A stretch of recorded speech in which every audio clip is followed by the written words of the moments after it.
of July, everyone.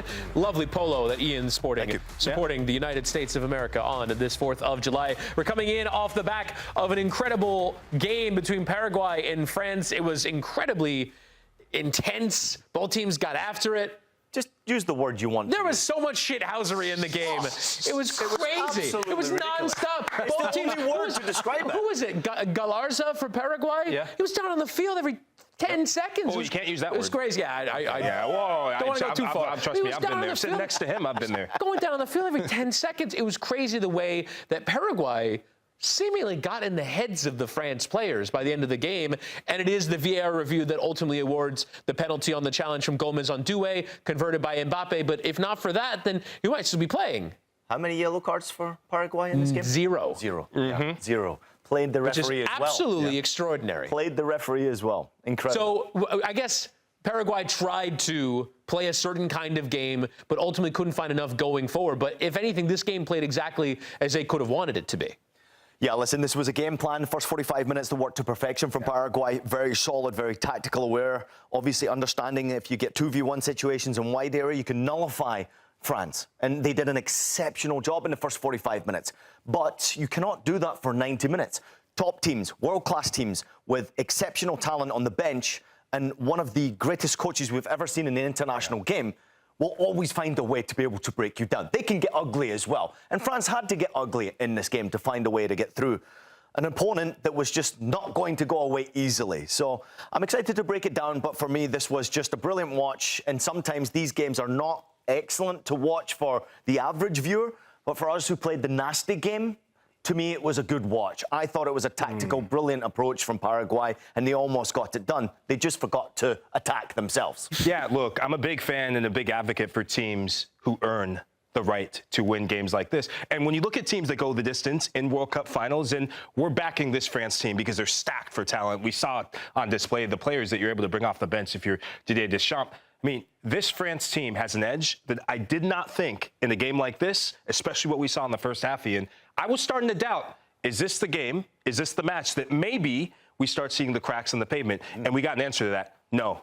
This is a France side that we saw a different adjustment in the second half. In the first half, though, and I know what you're about to say, in the first half, we saw some players, Michael Olise, lose his cool a bit. Michael Olise almost loses cool at the end of the match as well. Ousmane Dembele looked a shadow of himself. But as you said, good teams, when the game's open, they make the game on their own terms. Yeah. Great teams, they find ways to win. And we saw a great team do what it took to win a game today. The only thing I would add to what you're saying there is that there was that reaction sometimes from certain players that we haven't probably seen before in an aggressive manner. They got wound up, France. They were frustrated. They started to go head-to-head. They started to react to some of the challenges and some of the shithousery, as Chris pointed out. They did. They reacted, and I think you have to sometimes recognise the moment. Even after the game, when the final whistle goes, they were still trying to wind the France players up, and there was a reaction coming from France. You're now through. You've won the game. You won the battle. On to the next one. Focus on the big prize at the end of the day. And sometimes when you're in that moment, when you're in the heat and you're frustrated and it's not been a great game, it can really get the better of you. And I think maybe that certain nations can learn from what Paraguay tried to do to France today. But this was not a pretty game for the average viewer out there. It just wasn't. And it wasn't for France either. There'll be a lot of people who in France right now watching this game won't care. Their team won and they found a way. And they did so because they were able to bring on so much quality from the bench. It was Désiré Doué who ultimately made the difference. Even though this wasn't a classic France performance, you were at the game against Sweden when they turned it on for 20 minutes and looked like the overwhelming beasts that they can be. This was a different kind of victory, the kind of victory that they've had en route to multiple World Cup finals now. They look on their way to a third successive final. What is it about what France can do from the bench to change a game that just makes it so overwhelming, beyond just bring on great players? Well, this is where we have to give kudos to Didier Deschamps, because as a manager, as a coach, as a head coach, and we've had head coaches that have lost their cool, you cannot be the one to lose your cool. You cannot be the one to project your frustration onto the pitch and onto your players. And there was only one time where Didier Deschamps threw his arms up, and that was in frustration to Michael Olise. And I don't know much French, but the French that I do know, he was telling them, calm the hell down, Michael. Calm the hell down, because it's a 90-minute affair. And as I said, when you have some of the players and some of the weapons on the bench, you have people who can solve problems. Today it was Desiree Doué. In previous matches, it was Bradley Barcola.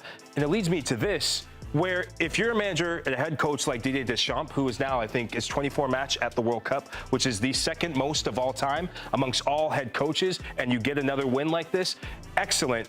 I just love the fact that there's a level of accountability he holds his players to, and there's also a level of awareness you need to have, Ian, where you need to realize when the timing of when to make a sub and when it's just not a player's day or a player's game to make that impact. He could have easily left Bradley Barcola on the pitch because he had that chance where he nutmegs 2 or 3 players, he puts the shoulder down, and he almost scores the goal. Yeah. He takes him off a couple minutes later and puts in Desiree Doué. And some people at home might be thinking, wait, leave him on the field if you're Barcola. He's about to cook, but he has such a pulse on this team. He has such a connection to each and every one of these players that he knows how to pull every ounce of quality out of every single sub, out of every single player to just sing the best tune for this national team. It's about French football first, and it's all about winning. He's a genius, Didier Deschamps. He's an absolute genius. What he did do with this roster is he upset a lot of players out there who were so desperate to be involved in this roster because France are the favourites going into this World Cup. And of course, when you look at the squad depth that they've got, that's the reason why they are the favourite for this World Cup. But what Deschamps did is he tactically picked individuals, obviously on a chemistry reason, first and foremost, making sure they gel with the team. But also, what can you do for me? If I need to tactically change in games when it's not working for us, and I need to tactically change to a long ball approach. Do we need to get stuck in? Do we need to have a bit of a battle here? Do we need a moment of brilliance? Obviously, having a Doué to be able to bring off the bench and to win a penalty kick in that way, silly challenge from Gomez, but you still have the creative genius looking for that contact in the penalty. He's going against 3 players, Desiree Doué, waiting for the contact. To me, it's a tactical approach from the manager, Didier Deschamps. He knew that he can rotate this tactical game 4, 5, 6, 7 different ways. He can play in multiple ways. Defensively, they were very solid for the final 10 minutes. They were a bit disappointed. They made a few errors. But for 80 minutes, they didn't really make any mistakes. And they weren't really challenged too much by this Paraguay side, who obviously lost 2 of their most dangerous players, in Almiron and Enciso. But I was really impressed with Cherki and Doué, who came off the bench and did exactly what they're told to do. Go win the game for us. Could you imagine playing for Didier Deschamps? I mean, this guy's won it as a player. He's won it as a coach. And he still has the enthusiasm. And obviously, with what happened in his family in the recent weeks, he's now got a bigger purpose in his life. He's doing it for some purpose that's obviously personal to him. So every single decision he makes, being that manager, is scrutinised. And it's fabulous to watch them. An ugly game. It's an ugly game. Yeah, of course it was. But the one goal comes from Kylian Mbappe. He's now played 19 games at the World Cup and has scored 19 goals. He also extends his lead at the all-time list for goals scored in the knockout round of the World Cup. He's now on 11. The other previous record holders were Leonidas and Ronaldo Nazario, the original OG Ronaldo.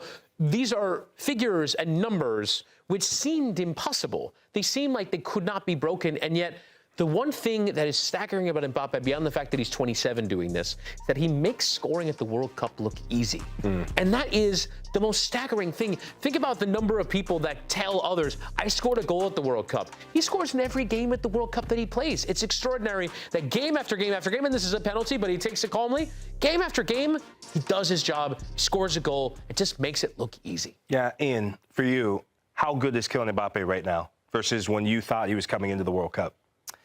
Yeah, Kylian Mbappe, I always expected would switch it on when he pulls on that France jersey in a FIFA World Cup. He's done it in the previous 2 editions. He scored a hat-trick in the final last time out and lost. Let's make no mistake about it. This was going to be his moment to shine once again after a disappointing season. Yeah, look, I never thought I would see a player, and we could talk about Messi and what he's done since the last World Cup in 2022, but I never thought I'd see a player be well on his way to achieve what maybe Pelé has done as a player. And that's a big thing to say. But what he's doing on a football pitch when he puts on a France jersey, there's only been one other player with the age that he has, with the decisiveness that he has, that I can't believe what I'm watching. And what you said about him from the spot, the pressure.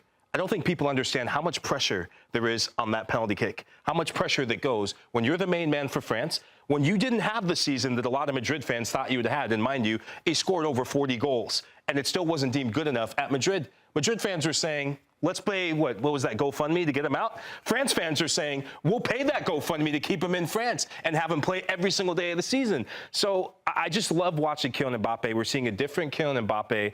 And for him, I think I looked at it, it's now 100 goals he's been involved with the French national team, which is out of this mind. He's 27. And he's only 27 years old. Lionel Messi, we're going to give him his flowers. Every time we talk about Lionel Messi, he keeps on just pushing the envelope. But we're witnessing who will be the leading goal scorer of all time when his career is done. He's going to smash Messi's record, and I don't think he's done, not just at this World Cup, but he's got so much more football to prove for France. I find it very difficult to say that Lionel Messi's not the greatest international player of all time. Obviously, Pelé celebrated with all of the goals that he scored in 3 World Cup trophies. You can't say that Messi's better than Pelé because of that reason. But for me personally, watching a genius at work, and obviously in our lifetime watching Lionel Messi, can't believe how lucky we are. But yet there's Kylian Mbappe. Now, players like Messi have made it normal. Cristiano Ronaldo have made it normal to score goals on a consistent basis. This is not normal what we're witnessing from Kylian Mbappe. As you mentioned already before, this guy scores goals. He has more knockout round goals than Cristiano Ronaldo does have World Cup goals. Full stop. Put that into context now, what Mike just said, that this guy is probably going to overtake Lionel Messi in this competition. He's going to score more goals, break a record that's been going for, 12 years from Miraculosa. He's going to break that record that's just been broken by, to me, the greatest player who ever played in Lionel Messi. It's amazing, exceptional, world-class what we're witnessing right now, and it's almost become normalised because of what we're witnessing. Erling Haaland's goal record, goal per game, club and country. It's absolutely insane. Cristiano Ronaldo, he's almost at 1,000 goals. It's insane. And yet, maybe we've not celebrated this kid as much as we probably should have done. He won a World Cup as a teenager. He scored a hat-trick in a World Cup final. And yet, here I am saying, Messi's the greatest player that ever lived. Cristiano Ronaldo, 1,000 goals, one of my heroes. This guy quietly just does the business. And it's almost to me that he does it better in a France jersey than he ever has done it in a club jersey. There's something about Les Bleus that means so much to Kylian Mbappe. He turns me on as much as he does his own supporters. And he sort of does go into another gear. There's like that fast twitch burst of acceleration. What is it, Crystal? I don't know. I genuinely don't know, because I agree with you. It is a completely different thing for France than it is for Real Madrid. Yeah. That doesn't make sense to me. I think it's down to the manager. I think it's down to Didier Deschamps. There's an admiration. There's just a space to go and be yourself. He accepts him as the imperfect person he is. He'll never be the perfect person. None of us are. But Didier Deschamps says, here's the armband. Go and be yourself. Go leave this country. And he's reaping the rewards. Didier Deschamps to Real Madrid then? Yeah, why not? Here we go. Why not? If it works, it works. More reaction to France. Paraguay is on the way on Scoreline, presented by Taco Bell.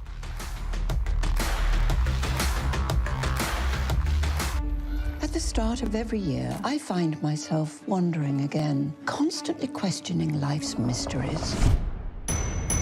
Could I make it in the UFC octagon?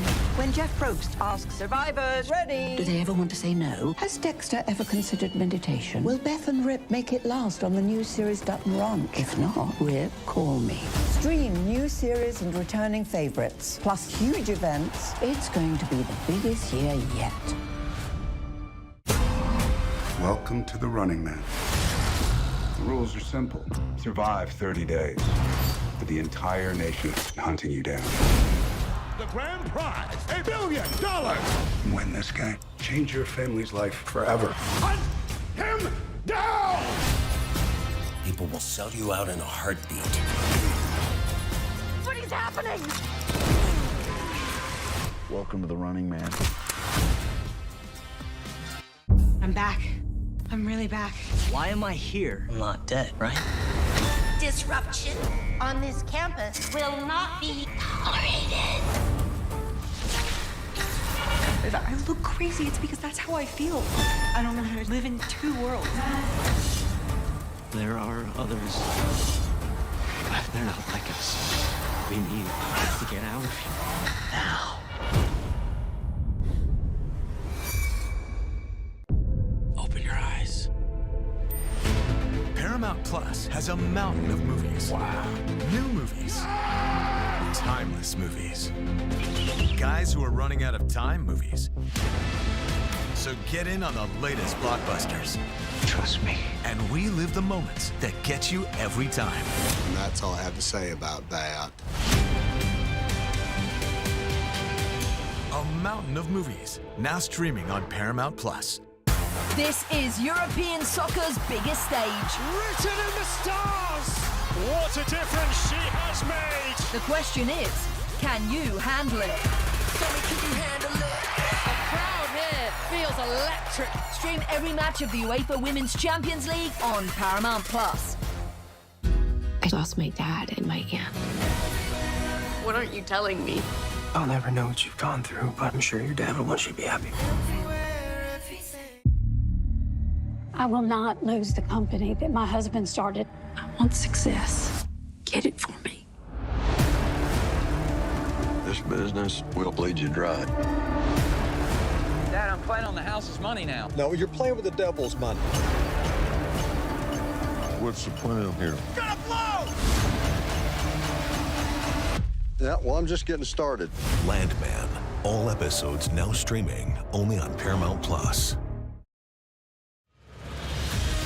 France beating Paraguay to get to the quarterfinal. They'll face Morocco in the next round. Kylian Mbappe with the lone goal from Lincoln Financial Field in Philadelphia. It was a hot one on the 4th of July, but France able to get over the line and into yet another World Cup quarterfinal. Welcome back to Scoreline, presented by Taco Bell. Joined now from Philadelphia by Nico Canto. We'll show you the bracket first. France and Morocco is the first matchup set for the next stage of the tournament. On Sunday, we'll have the Brazil-Norway and Mexico-England round of 16 matches to decide who goes through to face each other in the quarterfinal in Miami. Joining us now, as I mentioned, is Nico Cantor. Nico Cantor is in Philly.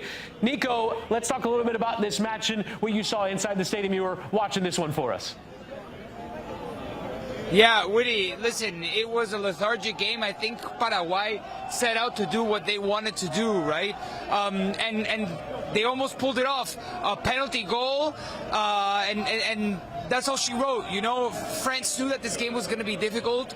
More people expected a blowout, but I think from the beginning we were teasing this Paraguayan spirit that wasn't to be broken easily, and I think that's a little bit of what we saw. Paraguay made it chippy. Unbelievable that they barely had a yellow card. I think they might have had one yellow card or none at all, because they got stuck in. They made the game very difficult, and France at the end of the day gets a modern penalty kick that gets them through to the next round. Nico, it's good to see as always. It's good to see you having some shades in the city of brotherly love. Paraguay was doing anything but showing brotherly love on the football pitch. But when we were talking about it here in studio, it seemed like the game changed around the half-hour mark.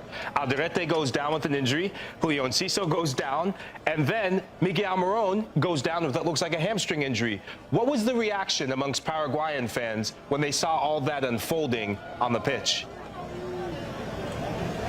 Yeah, I mean, it's typical, right? I think it's normal for Paraguay to have given 100%, and at the end of the day, you know, there are injuries in the game. So, I mean, Lahoud, what can you say? Like, this is the game that Paraguay was expected to play. Men were going to go down, and you know, we've talked about next man up mentality. Paraguay has that in abundance, and they're fighting for a cause. Alfaro, the manager, he wrote a book called Chasing Utopias, and that's kind of been the motto of his mantra as a manager, right? He's chasing utopias and pulling off the impossible, and then they had to go for the epic win, and they didn't get it in the end, but they were very close. And you know, it's a brave World Cup from Paraguay after having been pretty poor in the first game, and then they bounced back. If you guys want, we got a French fan that wants to speak. What's up, man? Hi, how are you doing? Ça va? Yeah, Ça va? What's your name? Mathieu. Mathieu, tu parles anglais? Anglais a little bit. Okay, a little bit. Moi, je parle français. If you need something, we can figure it out. Yeah. Mathieu, how you feeling? A crazy match. A lot of fights. It was a struggle, I think, but we keep going. We're gonna go to the quarterfinal. and then I think we're gonna win this World Cup. Mathieu, bienvenue to South American football. That is what I see almost every single week. I mean, did you expect it? Did you expect more from France? No, I expected this battle against Paraguay because they are very, very crazy and difficult to play. We see what they're doing against Germany, so we was ready for this. Mathieu, where are you from? From Caribbean Islands, Samboas. Ah, from Sambar, je connais bien Sambar. On va parler après, hein. Hey, listen, you came all the way from the Caribbean to here to watch World Cup? Yeah. How was that? How are you finding the United States? Crazy. It's not my first time over there. My first time in Philadelphia. I went several times in New York, so it was crazy. A beautiful city, a beautiful nation. Yeah, and you know this kit that you have on. Yeah. It's the colors of the Statue of Liberty. Yeah. The French helped us in our struggle for the 4th of July. So it's a little bit symbolic that France gets a win here in Philadelphia. On to the next round against Morocco. How do you feel about facing Morocco? I think this will be a very difficult match, more than the last World Cup. I think they're more good. It's like the Brazilians African team. So I think Kylian Mbappe and the French squad need to be ready. You're not worried about the performance today? No, not at all. Not at all, because we know what South America teams can do, and they are very good defensively. So we was ready for this type of match. Excellent, Mathieu. Merci beaucoup. Tout maintenant, je veux parler avec toi après parce que je connais Sambar bien. On va parler maintenant. Hein? So there it is. The French fans excited, not too much, but they're not too down on the performance that it was just a 1-0 win. Hey, Nico, we just fired Michael Lahoud, and we're going to appoint that guy in his seat next time we come around. Mathieu did a stellar job. Hey, real quickly, Nico, before we let you go, I want to say to you real quickly, France did an excellent job. Yes, tell me. Just tell me exactly what you think about France and how they got the job done. Oh, you got another fan? Yeah, look, I just want to show this. Por favor, mostrar. Argentino? No, Peru. Peruvian with a Messi tattoo? Yeah. We want, Alianza Lima. Toda la vida. Ah, la U. Nice. Well, that was crazy. Thank you. I just wanted to show that. That was crazy. Guys, listen. France. They got the job done. I'm not worried about France to a certain degree like I was worried about Argentina. France collectively is very good, very strong, has a lot of extraordinary world-class footballers. So, I don't know. It's been a little bit crazy because it can get crazy with the Paraguayan national team. You know, they can bring opposition down to their level, make a game that is beautiful, a little bit dirty.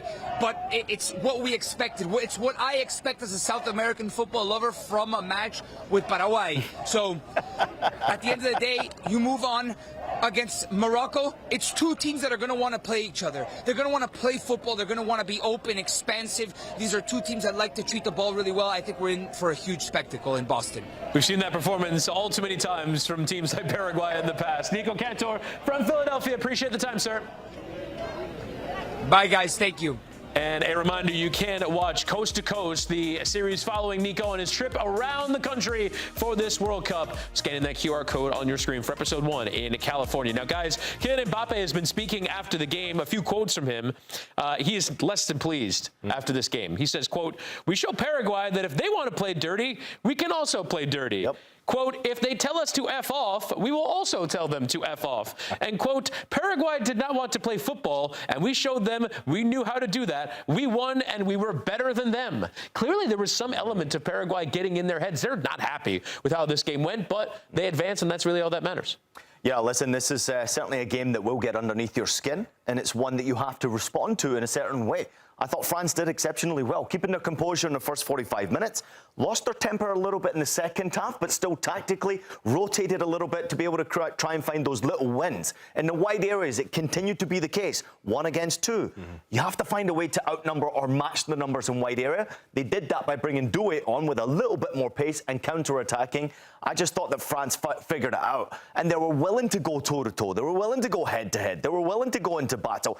I will say this, though. I don't think the players that started the game are aggressive enough. I don't think they can do it smart enough. There's a way to play aggressive, and then there's a way to lose your tempo, and sometimes you can put yourself in a vulnerable spot by reacting. We saw a couple of times, right? A little slap, a little finger wave. You have to be incredibly careful because there's a million cameras watching you now in this game. France just figured it out, though, that they need to keep their composure, keep their discipline, and eventually their quality will shine through. And on Kylian Mbappe, if you consider the fact that he's obviously been very vocal, protecting his team, I love that. That's a true leader. I'm just looking at this stat, Chris. Kylian Mbappe's now scored as many World Cup goals for France as Thierry Henry, Olivier Giroud, Zinedine Zidane, and Karim Benzema combined. That tells you the level of player and importance this guy has for this French team. Not only leading with goals and performance, but also leading in the media and leading with his discipline and attitude. This guy is the complete player as far as I'm concerned when he pulls on that jersey. Yeah, I think French football fans should also applaud some of the performance we saw. And we were talking about how certain game states and certain matchups are made for certain players. I'm going to give out some kudos and some flowers to two players in particular. William Saliba is the best defender on planet Earth for me. He literally is a Rolls Royce of a footballer. Some of the duels, some of the battles, some of the way he stuck his body out and said, if you're going to play a football match, let's play a football match. If you're going to play a street fight, we can do that too. Manu Kone, you and I, we were doing this. He is the complete package in midfield. I thought this game was a game made for those two players. And as they raised their level, the rest of the team raised their level. Mbappe started getting that chip on his shoulder. And we see this where, like Argentina, certain players, you're DePauls. Certain players, like Cuti Romero's, they raise their levels in some of these street fights. And then you give the game to Lionel Messi to win the match for you. And now, when you look at the summer transfer window, I know there's some clubs in need of midfielders. And I'm going to throw a team that if you watch this game, if you're Liverpool, if you're Andoni Iraola, if you don't go to your new sporting director, whoever that will be, if you don't go to the board, if you're a Liverpool fan and you watch Manu Kone today, that should be your next defensive midfielder for Liverpool Football Club. If they're serious about turning their season around, that is a hell of a place to start. Obviously, getting in the back line, but I thought he was exceptional. I'm ready for break, man. Game. We're talking about Liverpool while we're talking about France in this comment. I can't stand it.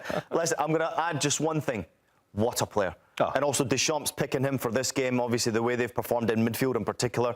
Team selection so important. That kid was exceptional, man. He's a fabulous player. And in this type of a game, when it wasn't a pretty game, he stood out by a mile. Yeah. And France getting the 1-0 win over Paraguay to advance to the quarterfinal of the World Cup. The France fans are loving it after the game outside Lincoln Financial Field. We'll return with more on the World Cup next. At the start of every year, I find myself wondering again, constantly questioning life's mysteries. Could I make it in the UFC octagon? When Jeff Probst asks survivors, ready? Do they ever want to say no? Has Dexter ever considered meditation? Will Beth and Rip make it last on the new series Dutton Ranch? If not, Rip, call me. Stream new series and returning favorites, plus huge events. It's going to be the biggest year yet. Welcome to the Running Man. The rules are simple. Survive 30 days. But the entire nation is hunting you down. The grand prize, $1 billion. Win this game. Change your family's life forever. Hunt him down! People will sell you out in a heartbeat. What is happening? Welcome to the Running Man. I'm back. I'm really back. Why am I here? I'm not dead, right? Disruption on this campus will not be tolerated. I look crazy. It's because that's how I feel. I don't know how to live in two worlds. There are others. But they're not like us. We need to get out of here. Now. Open your eyes. Paramount Plus has a mountain of movies. Wow. New movies. Timeless movies. Guys who are running out of time movies. So get in on the latest blockbusters. Trust me. And relive the moments that get you every time. And that's all I have to say about that. A mountain of movies, now streaming on Paramount Plus. This is European soccer's biggest stage. Written in the stars! What a difference she has made! The question is, can you handle it? The crowd here feels electric. Stream every match of the UEFA Women's Champions League on Paramount Plus. I lost my dad and my aunt. What aren't you telling me? I'll never know what you've gone through, but I'm sure your dad will want you to be happy. I will not lose the company that my husband started. I want success. Get it for me. This business will bleed you dry. Dad, I'm playing on the house's money now. No, you're playing with the devil's money. What's the plan here? Gonna blow! Yeah, well, I'm just getting started. Landman. All episodes now streaming only on Paramount Plus. Welcome back to Scoreline, presented by Taco Bell. And at the close of business on this 4th of July, we have one quarterfinal matchup set, and that is France and Morocco, which will take place on Thursday, July the 9th from 4 p.m. Eastern from Boston Stadium, better known as Gillette Stadium in Foxborough, Massachusetts. These two teams did meet in the semifinal of the last World Cup in 2022 when Morocco went on that incredible run all the way to the semifinal before losing at the hands of the French, who, of course, went on to be runners-up of the tournament, losing at the hands of Argentina. As welcome you back inside the studio. And guys, when we look ahead to this match, I guess this match takes a completely different shape than the one in 2022. In 2022, Morocco were the underdogs that had gotten to the semifinal, were playing very defensively. Now they kind of come in as a team that want to prove that they can be on the level with France. How would you say they approach this game, Lahoud? Yeah, they'll continue to do what they have been doing, which is playing with no fear. Morocco see themselves on the same level as French football and Les Bleus and the French national team, as well as Argentina. And right now they've earned the right to do that because of some of the performances. Maybe not their most just awe-striking performance today against Canada, but they're a side that they get better as games go on, and they really become a second-half side. Now, there's some interpersonal connections between the Moroccan national team, the Atlas Lions, and the French national team, just as we talked about when we talked about the connections between some of the dual nationals, between Morocco and the Netherlands. There's 6 players who were born in France that play for Morocco. One of the most notable ones is Ayoub Bouadi. So this is going to be the Ayoub Bouadi derby for me, as well as the Azzedine Ounahi derby, who had a brace again today. Trust me, I've been there when I played against teams and players who will do nationals. They keep every receipt of everything that's said by French journalists, everything that's been said about them, making that switch. And if you're a player like Bouadi, if you're a player like, Ounahi, this is the game for you. They will be playing the game of their lives. I cannot wait for this matchup. I think this is the matchup, Ian, the quarterfinal matchup that everyone was hoping they get. I don't think that there has been a better put-together roster than Morocco over 6, 7, 8 years. This has been a project in the works for a long time. And finally, you're seeing the delivery of hard work, executive decisions, scouting, making sure that finances are properly in place. The foundation of Moroccan football has grown to a new level because of some top-class decisions behind the scenes. The dual nationals is exceptional. 6 from France, 19 of this Morocco squad were not born in Morocco. And they are an exceptional team that are now living the Moroccan way. They're feeling the Moroccan spirit. They're playing with Moroccan hearts. They're singing the national anthem. They have become incredibly talented because of these dual nationals, but they're also inspiring the next generation of young players coming through who are already talented. You've got 16 to 20-year-olds now winning championships. Can't even imagine getting into the squad because there's 40 players that Morocco have competing for 26 places in a World Cup squad. It's exceptionally put together. The problem I see for France going into this game is that you cannot beat Morocco. They're unbeaten in 34 games. What game plan do you have going into a team that's not lost in 34? Was it Kenya who beat them the last time? Kenya beat them in August 24 or something. That's incredible. And I know they've gone through multiple competitions and friendly games and, of course, qualifiers. it's amazing to me to have a 34-game unbeaten streak. This is also a team that won 19 games consecutively under the previous coach name. Walid Regragui. Thank you. I wasn't even going to try pronounce that name because I would have messed it up. That's why you got me. Respect. I just think that the Moroccan Federation, they're making African football so proud with what they are doing. Now, I'm going to say this and go on a stretch here. This will be the hardest game for France in winning this World Cup. I understand that there are bigger teams with bigger histories left to compete in the World Cup, but I think this is France's final. You're going up against not only dual nationals who have a point to prove, you're going up against a terrific fan base that follow that Moroccan team, you're going up against that unbeaten record, and albeit not a great performance against Canada, Morocco play better against better opposition. Mentally, they're more tuned in, they're more wired up. They fire themselves up for better opposition, as we saw in 22 with some of the teams they competed against, some of the best in the world. So I'm intrigued to see how Morocco handle the occasion, but I honestly think if France get past Morocco, they'll win it easily. But if Morocco get France, they might be my new favourite to win the World Cup.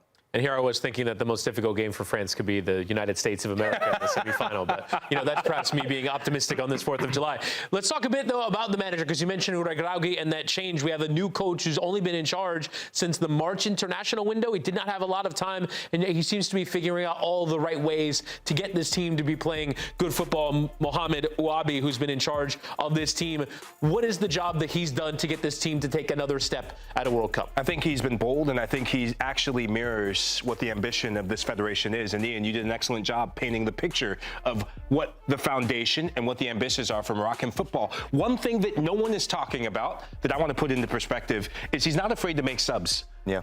You look at a player like Ayoub Boadi. Most players see, oh, he's literally one of the best players on Morocco right now. He's 18 years old. He subs him out just about every single match in the 60th minute or maybe the 65th for a stretch. He's not afraid to say, okay, this is what the game needs. And 2 consecutive games now, we've seen one player that doesn't get any recognition, that I'm going to give some recognition to. Chemsdine Talbi has come in and been a difference maker for Morocco. Most managers, maybe except Didier Deschamps, maybe except Lionel Scaloni, those are the only other managers I can think of, maybe De La Fuente for Spain, but they don't have the courage to make those sorts of decisions. He trusts young players, and it's paying dividends. And he's not alone. Samir Al-Muabet has come in, changed games. And so, as bold as he's been, this is going to have to be the boldest managerial strategy he's going to have yet. Because one thing that happened today, and I know we're going to talk about it more, some of the injuries that have come into this Moroccan side, he's had to be adaptable, he's had to show courage, and we saw a different Morocco side today that was willing to suffer to get the result. If they were willing to suffer while playing poorly against Canada, how much are you willing to bet they're willing to suffer 10 times more against the France side? No doubt. They believe full stop that they can go and beat, not compete against. And this is where they differentiate from the rest of Africa. They're not playing to compete against France. They're going 100% to go there and beat and make a statement against the best team at the World Cup right now. The manager? Well, listen, the manager's exceptional, and of course he's had a lot to deal with. I think the injury to Saibari is going to be a real difficult challenge because, of course, there is obviously players in the waiting, wanting to step up and be the difference, wanting to be the hero, and there was, obviously, Unahi's performance in particular today was exceptional, but Saibari's a big miss, and he is probably on his way to being a world-class finisher and striker. Sure, he already has the talent, we know it's there, but we want to see it more consistently, and for Morocco, he's produced that this World Cup. How do you replicate what he does for the Moroccan national team? I don't think they have a replica player in their ranks. Every single striker that they have brought with them outside of Saibari are not similar to his way of playing. And I don't think they're as good finishers. So I think what you saw today, obviously, against Canada, more impact from midfield, substitutions having a tremendous impact. And I think you're about to see how talented this roster really is for Morocco. Because Saibari's a big loss. And I think if it was any other nation, you'd probably say World Cup could be over now, because especially going up against France, no striker who's a killer in the box is a problem. But this Morocco, they're different, man. They're built different. They're so stacked on the bench, Chris. This is a team that I honestly think should start be dreaming about. We're going to beat France. We're going to try and make it to a final. This is your moment to shine. Would be absolutely incredible if they could. Again, that match is on Thursday in Foxborough between France and Morocco in the quarterfinal of the World Cup. When we return, we'll have the latest news around Planet Football on Scoreline, presented by Taco Bell. At the start of every year, I find myself wondering again, constantly questioning life's mysteries. Could I make it in the UFC octagon? When Jeff Probst asks survivors, ready? Do they ever want to say no? Has Dexter ever considered meditation? Will Beth and Rip make it last on the new series Dutton Ranch? If not, Rip, call me. Stream new series and returning favorites, plus huge events. It's going to be the biggest year yet. Welcome to the Running Man. The rules are simple. Survive 30 days. But the entire nation is hunting you down. The grand prize, $1 billion. Win this game. Change your family's life forever. Hunt him down! People will sell you out in a heartbeat. What is happening? Welcome to the Running Man. I'm back. I'm really back. Why am I here? I'm not dead, right? Disruption on this campus will not be tolerated. If I look crazy, it's because that's how I feel. I don't know how to live in two worlds. There are others. But they're not like us. We need to get out of here. Now. Open your eyes. Paramount Plus has a mountain of movies. Wow. New movies. Timeless movies. Guys who are running out of time movies. So get in on the latest blockbusters. Trust me. And relive the moments that get you every time. And that's all I have to say about that. A mountain of movies, now streaming on Paramount Plus. This is European soccer's biggest stage. Written in the stars! What a difference she has made! The question is, can you handle it? Can you handle it? The crowd here feels electric. Stream every match of the UEFA Women's Champions League on Paramount Plus. I lost my dad and my aunt. What aren't you telling me? I'll never know what you've gone through, but I'm sure your dad will want you to be happy. I will not lose the company that my husband started. I want success. Get it for me. This business will bleed you dry. Dad, I'm playing on the house's money now. No, you're playing with the devil's money. What's the plan here? Gonna blow! Yeah, well, I'm just getting started. Landman. All episodes now streaming only on Paramount Plus. This is Scoreline presented by Taco Bell. Let's get you caught up with the latest headlines. And if you can believe it, there's a world outside of the World Cup going on in the club game. Let's get to some transfer news. Atletico Madrid are readying a new offer for Sporting Club de Portugal midfielder Morten Hjulman. The suggestion is Atleti will have to pay $45.7 million to secure the services of the Danish midfielder. In Germany, Bayern Munich are in search of reinforcements in defense, and they've turned to Juventus center back Golazo Bremer. The Brazil defender's release clause is listed at 58 million euros, but the Bavarian side are hoping to get him for less. Gazzetta dello Sport say talks remain ongoing. Returning to the World Cup, the sidelines of the Tunisian national team will get a little less beautiful. Hervé Renard announced his resignation after just 2 games in charge. Renard was brought in as the emergency replacement for Sabri Lamouchi after they fired him a game into the World Cup. Renard only lasts 2 games in charge, losing the final group stage games by an aggregate score of 7-1. Where will his flawless white button-down shirts pop up next? And over to the Premier League. The reigning champions Arsenal have decided to part ways with a key cog of the team. Leandro Trossard will be going to Turkish side Besiktas for a reported $22.9 million. Trossard only had a year left on his contract, but was still massively influential for the Gunners last season, scoring 8 goals and tallying 11 assists in 50 matches in all competitions. The Belgian winger will get his club situation fully sorted after facing the USA on Monday in Seattle. We'll return with more on the World Cup next on Scoreline presented by Taco Bell.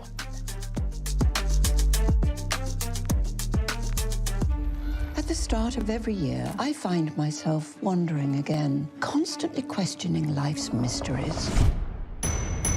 Could I make it in the UFC octagon?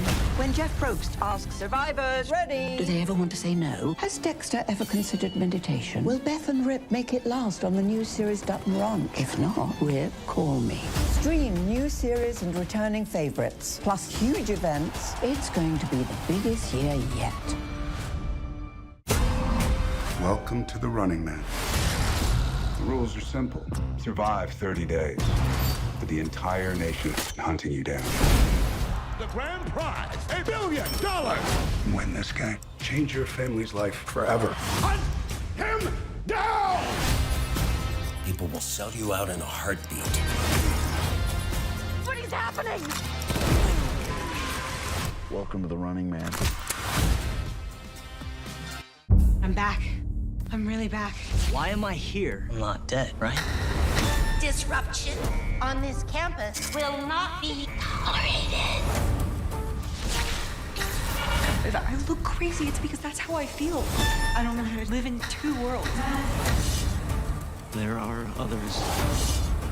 But they're not like us. We need to get out of here. Now.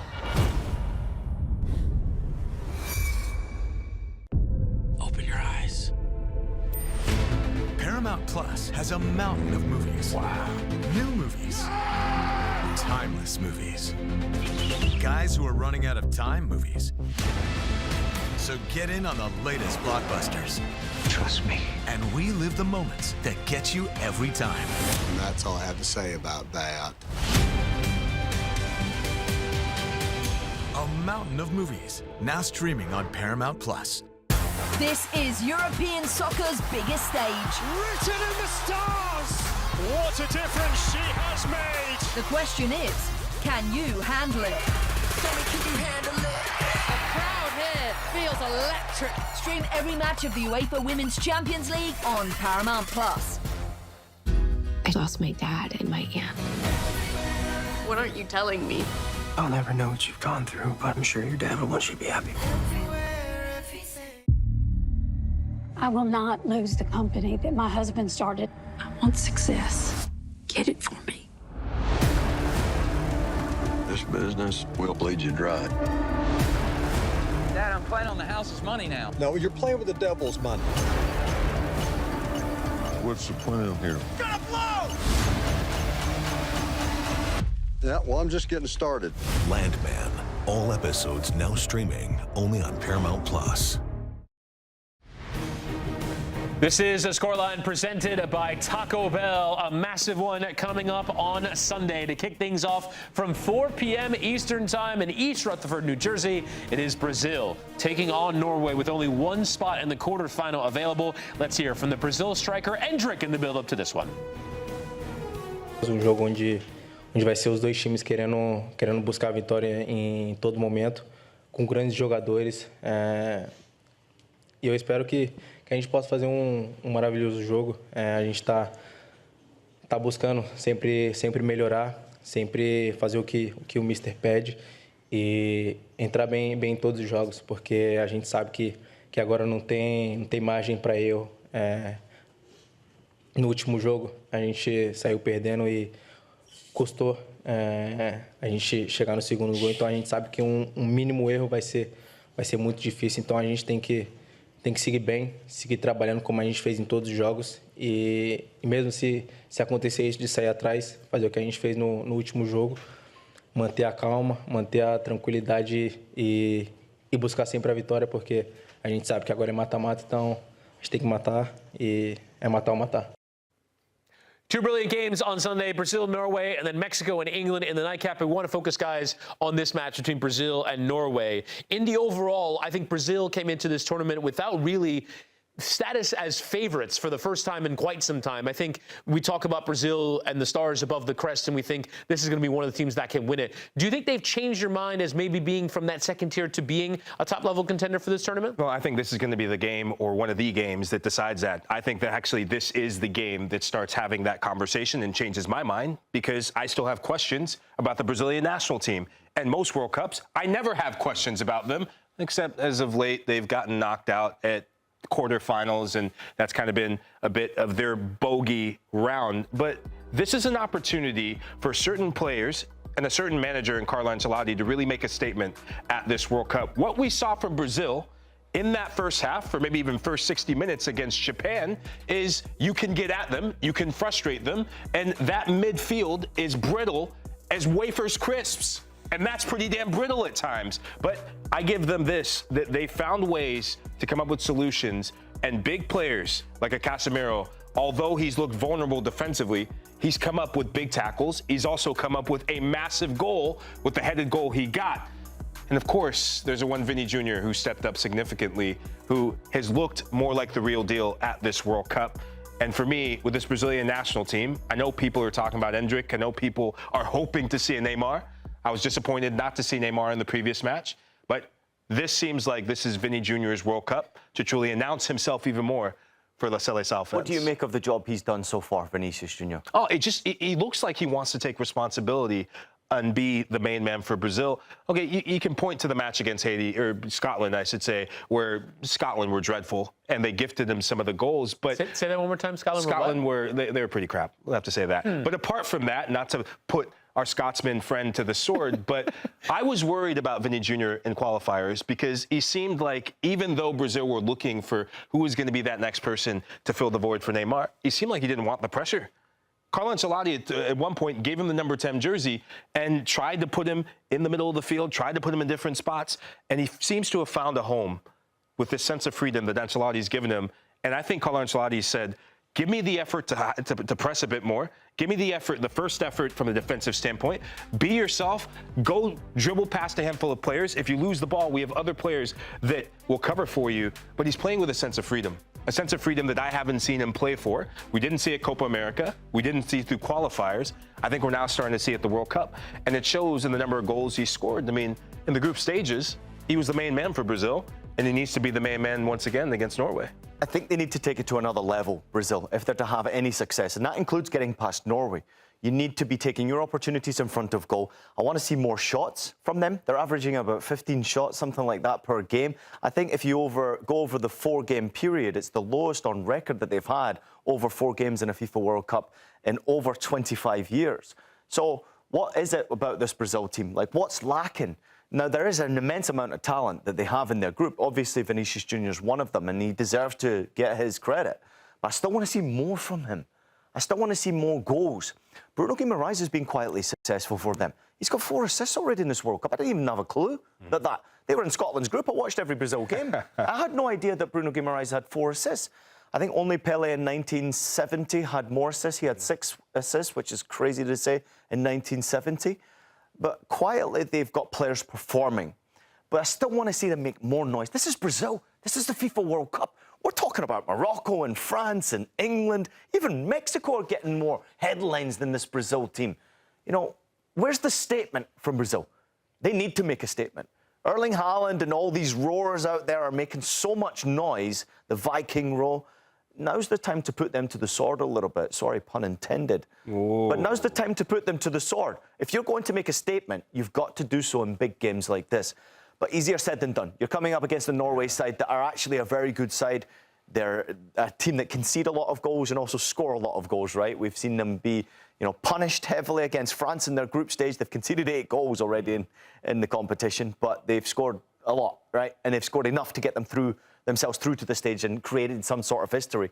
And I think they're relying so heavily on, obviously, the goal scoring and the creation. Martin Odegaard's been exceptional.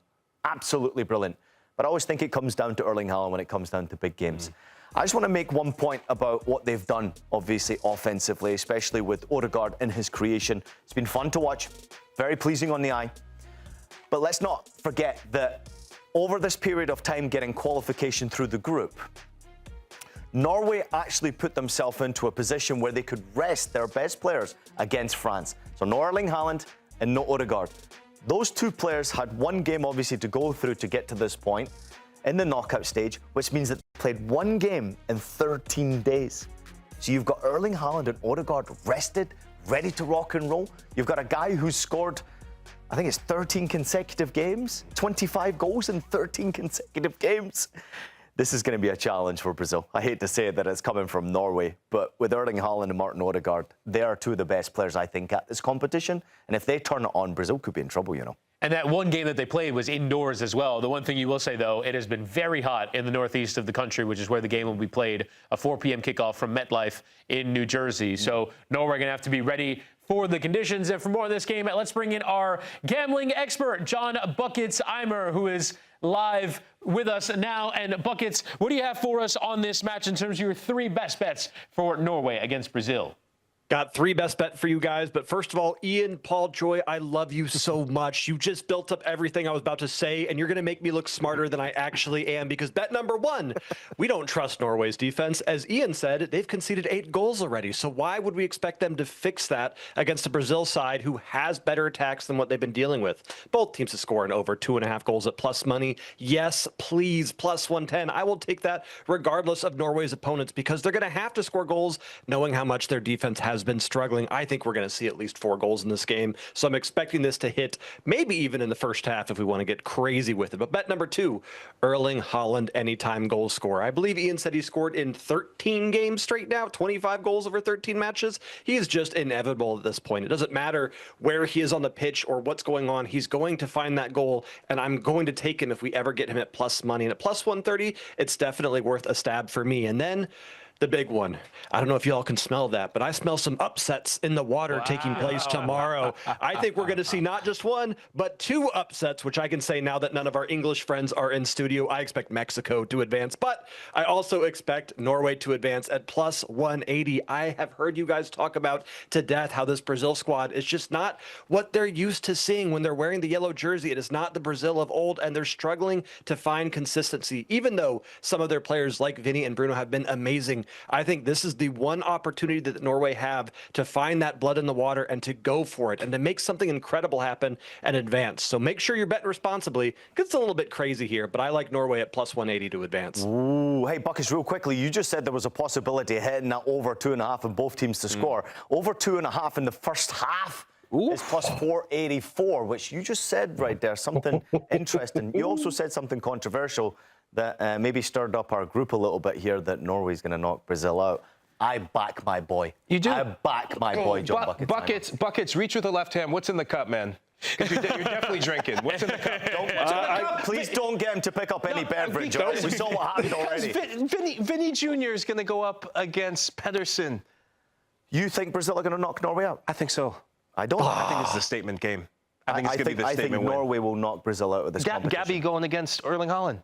And you just already said that Brazil haven't necessarily turned you on yet. Because they haven't played their best midfielder. Danilo Santos is coming in. He's going to be a game changer. Keep an eye on him. All right. All right, Buckets, with the preview for the match tomorrow between Brazil and Norway. Thank you so much for joining us. 3-2 Norway full time. Boom. It's a big shout. Lock it in. It's a big shout from Buckets. And a reminder, this is the doubleheader. This is when we get to the good bit of the tournament. This is when we get into games that feel massively consequential. Mexico and England, I have been waiting for this match since the tournament began. And we finally get it from 8 p.m. Eastern time. Again, both of those matches are on Fox as well. Is it possible both of those can lose for me? I would love that. And a reminder, we have plenty of build-up throughout the day. We'll build up to Norway and Brazil from 3 p.m. Then we'll follow that one with match day from 6 p.m. And then match night has you covered before the Mexico-England match, and then after with Scoreline at 48 Nations from 10 p.m. Eastern time. Much more on the Golazo Network is on the way. That'll be a tasty day of football on Sunday. We're into the business end of this World Cup. Quarterfinals are starting to be set on Saturday. We'll have much more on the World Cup next. At the start of every year, I find myself wondering again, constantly questioning life's mysteries. Could I make it in the UFC octagon? When Jeff Probst asks survivors, ready? Do they ever want to say no? Has Dexter ever considered